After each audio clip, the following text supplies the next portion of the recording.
గౌరవనీయ పెద్దలందరికీ, వేదిక కింద ఉన్నటువంటి మిత్రులు, నా సహచర ఇంజనీర్లు, ఉద్యమ కార్యకర్తలందరికీ కూడా నేను నమస్కారాలు తెలియజేస్తూ, చాలా సమయాభావం అయింది కాబట్టి నేను నా ఉపన్యాసం చాలా కట్ స్టార్ట్ చేసుకుంటాను.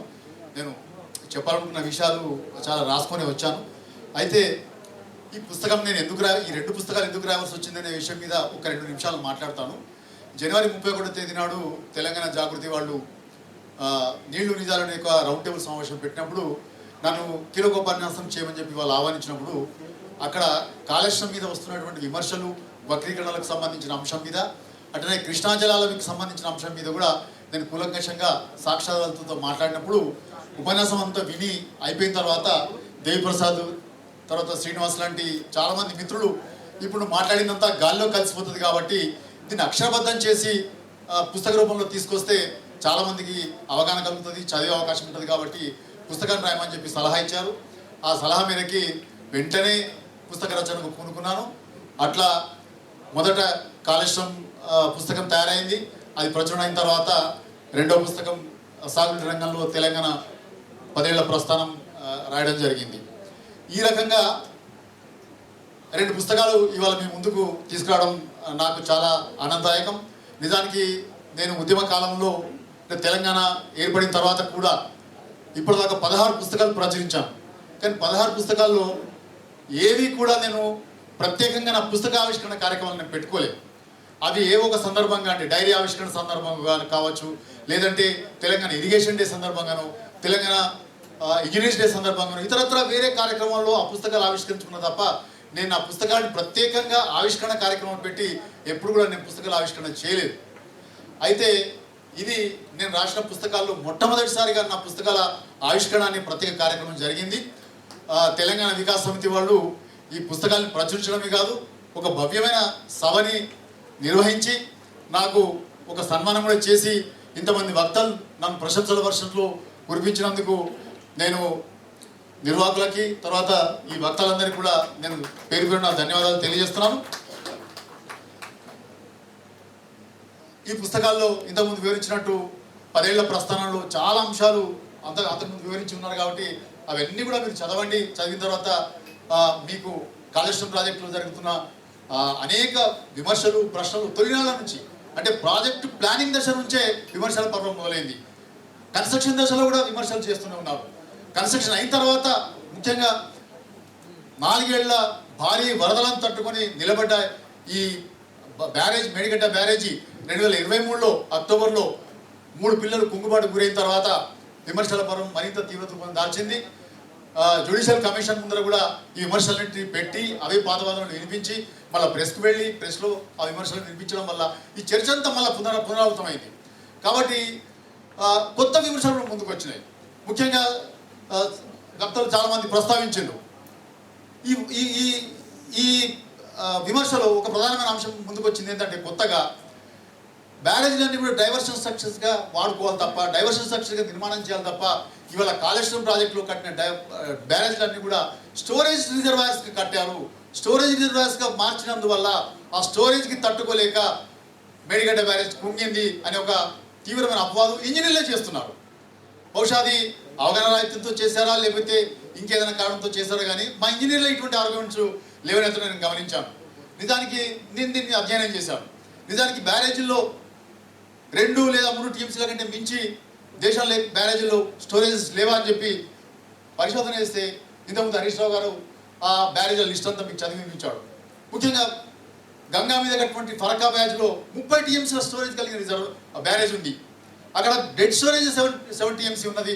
ఈ రకంగా చాలా బ్యారేజీలలో కూడా 15 టీఎంసీలు, 20 టీఎంసీల బ్యారేజ్లు దేశంలో నిర్మాణం అయి ఉన్నాయి.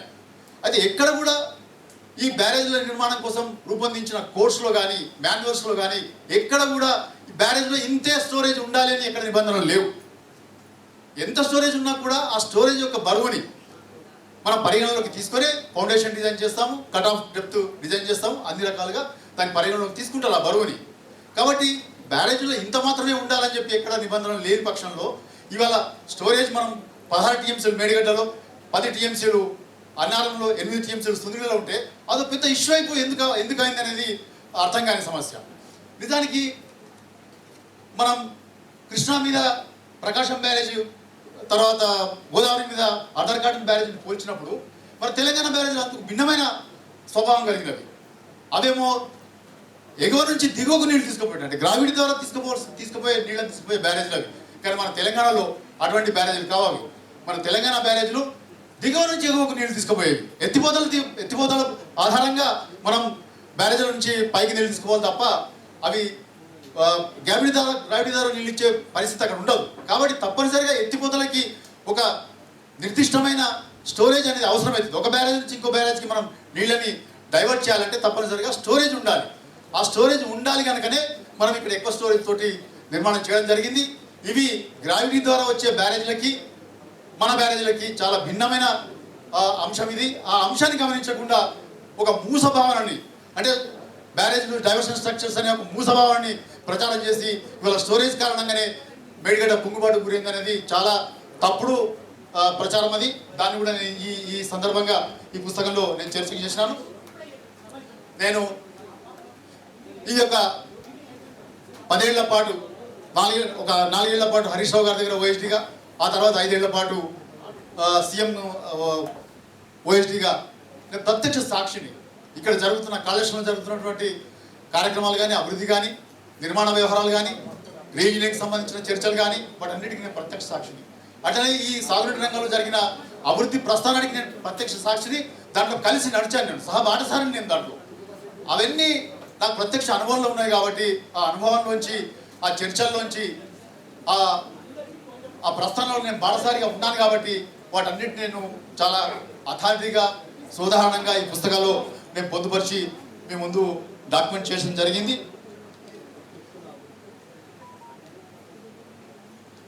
తర్వాత ఇదంతా ఎట్లా సాధ్యమైందనే విషయం ఒక చివరి మాటగా నేను చెప్తాను. నిజానికి 10 ఏళ్ల పాటు జరిగిన ఈ కార్యక్రమంలో ఇంత అభివృద్ధి ఎట్లా సాధ్యమైంది అనే దానికి నేను ముగింపులో ఈ విషయం ప్రస్తావించినాను. 2011లో జాతీయ అభివృద్ధి మండలి, నేషనల్ డెవలప్మెంట్ కౌన్సిల్ వాళ్ళు తమ 11వ ప్రణాళిక నివేదికలో కొత్త రాష్ట్రాలు ఉత్తరాఖండ్, జార్ఖండ్, ఛత్తీస్గఢ్లు తమ మాతృ రాష్ట్రాలతో పోల్చినప్పుడు గ్రాస్ స్టేట్ డొమెస్టిక్ ప్రోడక్ట్లో పెరుగుదలపై వాళ్ళు చాలా పెద్ద ఎత్తున చర్చ జరిగి వాళ్ళు ఏం వ్యాఖ్యానం చేసిందంటే, అభివృద్ధి చెందడానికి కావాల్సిన వనరులు, శక్తి సామర్థ్యాలు ఉన్నప్పటికీ అవి మాతృ రాష్ట్రంలో అణిగిపోయి ఉండడం వల్ల ఆ ప్రాంతాలు వెనుకబడిపోయినాయి. ఈ ప్రాంతాలు రాష్ట్రాలుగా ఏర్పడగానే వీటిలో సహజంగా నిబిడీకృతమై ఉన్న సమస్త సృజనాత్మక శక్తులు వికాసం చెంది ప్రజలను కార్మికుల నుంచి కావించాయి. తమ ప్రాంత అభివృద్ధికి ప్రణాళికబద్ధమైన పరిపాలన కూడా బయట పెట్టుబడుల్ని రాష్ట్రాల్లోకి ఆకర్షించి ఆర్థిక ప్రగతికి దోహదం చేసింది. వనరుల వినియోగం కూడా అందుకు ఊతమిచ్చిందని చెప్పి ఆ 11వ నేషనల్ డెవలప్మెంట్ కౌన్సిల్ ఆ 3 రాష్ట్రాలకు సంబంధించిన చర్చ జరిగినప్పుడు ఈ విధంగా వ్యాఖ్యానం చేసింది. నిజానికి ఈ వ్యాఖ్యానాలు తెలంగాణకు కూడా అక్షరాల 100% వర్తిస్తాయి. 100% వర్తిస్తాయి. ఈ వ్యాఖ్యానం తెలంగాణకు అక్షరాల వర్తిస్తాయి. ప్రత్యేక రాష్ట్రంలో తెలంగాణ తన శక్తి సామర్థ్యాలను, ప్రకృతి వనరులను, మానవ నిర్మిత వనరులను అత్యంత సృజనాత్మకంగా వినియోగం చేసింది. సాగునీటి రంగం అపూర్వంగా వికాసం చెంది రాష్ట్ర సమగ్రాభివృద్ధికి దోహదం చేసింది. సాగునీటి రంగంలో, వ్యవసాయ రంగంలో ప్రగతి సూచికలు, ఇటీవల రిజర్వ్ బ్యాంక్ విడుదల చేసినటువంటి గణాంక వివరాలు రాష్ట్ర వికాసానికి, ప్రగతికి ప్రత్యక్ష సాక్ష్యంగా నిలబడున్నాయి. వాటన్నిటిని కూడా నేను ఈ పుస్తకంలో క్రోడీకరించాను. అందుకు మన తొలి ముఖ్యమంత్రి కేసీఆర్ గారి దార్శనికత, సంకల్ప బలం, ముందు చూపుతో చేసినటువంటి అమలు చేసినటువంటి ప్రణాళికలు, విధానాలు తోడైనాయి. అట్లనే తొలి సాగునీటి శాఖ మంత్రి హరీష్ రావు గారి నాయకత్వంలో సాగునీటి శాఖ ఎన్నడూ లేనంత చురుకుగా, సృజనాత్మకంగా పనిచేసింది. ఈ ఫలితాన్ని సాధించింది. నిజానికి నాకు ఈ ఓఎస్డీ అనే కీలక పదవి కీలక హోదాలో పనిచేయడానికి ఒక సువర్ణ అవకాశం వాళ్ళిద్దరు నాకు కల్పించారు. వారిద్దరికి నేను సర్వదా రుణపడి ఉంటాను. ధన్యవాదాలు తెలియజేస్తున్నాను. నిజానికి నేను ఓఎస్డీగా అపాయింట్ అయినప్పుడు నేను డిపార్ట్మెంట్లో కేవలం ఎగ్జిక్యూటివ్ ఇంజనీర్ ర్యాంకులోనే ఉన్నాను. అంటే 3వ లెవెల్ ఆఫీసర్గా ఉన్నాను. నాకు పైన ఇంకా 3 ర్యాంకులు ఉన్నాయి.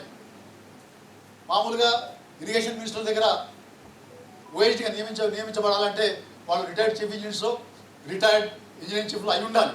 కానీ నేను ఎగ్జిక్యూటివ్ ఇంజనీర్ ర్యాంకులో ఉన్నప్పటికీ నన్ను వాళ్ళు నా మీద నమ్మకంతో, నా మీద విశ్వాసంతో ఓఎస్డీగా నియమించడం జరిగింది. అంత చిన్న ర్యాంకులో ఉన్నప్పటికీ ఆ విశ్వాసాన్ని నేను నిలబెట్టుకున్నానని చెప్పి భావిస్తున్నాను. త్రికరణ శుద్ధిగా నిష్ఠగా నా బాధ్యతను నిర్వహించాను. ఈ తెలంగాణ ప్రాజెక్ట్ సాగునీటి ప్రగతి ప్రస్థానంలో నేను భాగస్వామి అయ్యాను. మేము ఉద్యమ కాలంలో తెలంగాణ ఇంజనీర్స్ జేఏసీ తరఫున వెంకటేశం మా చైర్మన్, మేమిద్దరం కలిసి తెలంగాణ ఇంజనీర్స్ జేఏసీని నిర్మాణం చేసి మొత్తం అన్ని డిపార్ట్మెంట్ల ఇంజనీర్లని ఉద్యమంలో భాగస్వామ్యం చేయడం జరిగింది. అప్పుడు మేము ఒక నినాదం ఇచ్చినాం, మా తెలంగాణ 1 కోటి ఎకరాల మాగాణం అనే నినాదాన్ని ఇచ్చి ఆ నినాదాన్ని మేము తెలంగాణ ఏర్పడిన తర్వాత ఈ 10 ఏళ్ళలో నిజం చేసి చూపించాం. దానికి మాకు నాయకత్వం వహించినటువంటి హరీష్ రావు గారు, పైన మాకు మార్గనిర్దేశం చేసినటువంటి కేసీఆర్ గారు దీనికి దోహదం చేశారు. మమ్మల్ని అన్ని విధాలా ప్రోత్సహించారు, సౌకర్యాలు కల్పించారు, ప్రమోషన్లు ఇచ్చారు, డిపార్ట్మెంట్ రీఆర్గనైజ్ చేశారు, మాకు ఏ సౌకర్యాలు కావాలనుకున్నా రిక్రూట్మెంట్ చేశారు. అన్ని రకాలుగా సహాయ సహకారాలు అందించిన వాళ్ళని ఇవాళ డిపార్ట్మెంట్ చురుకుగా పనిచేసి సృజనాత్మకంగా పనిచేసి ఈ ఫలితాన్ని సాధించింది. తర్వాత చివరిగా పుస్తకావిష్కరణకి అతిథులుగా వచ్చి నా మీద ప్రశంసల వర్షం కురిపించిన అందరికీ వక్తలందరికీ పేరు పేరు నా ధన్యవాదాలు చెప్తున్నాను. అట్లనే సభకి హాజరై ఈ సభను విజయవంతం చేసినటువంటి మీ అందరికీ కూడా ప్రత్యేక ధన్యవాదాలు తెలియజేస్తున్నాను. ఈ పుస్తకాన్ని ప్రచురించి నాకు ఇంత గొప్ప గౌరవాన్ని కల్పించిన తెలంగాణ వికాస్ సమితి అధ్యక్షులు దేశపతి శ్రీనివాస్, కార్యదర్శి అరోజ్ శ్రీనివాస్ గారికి, కార్యవర్గ సభ్యులకి, అందరికి కూడా పత్రికా మిత్రులకి, మీడియా మిత్రులకి అందరికి కూడా పేరు పేరున ధన్యవాదాలు చేస్తూ సెలవు తీసుకుంటాను. జై తెలంగాణ. మీకు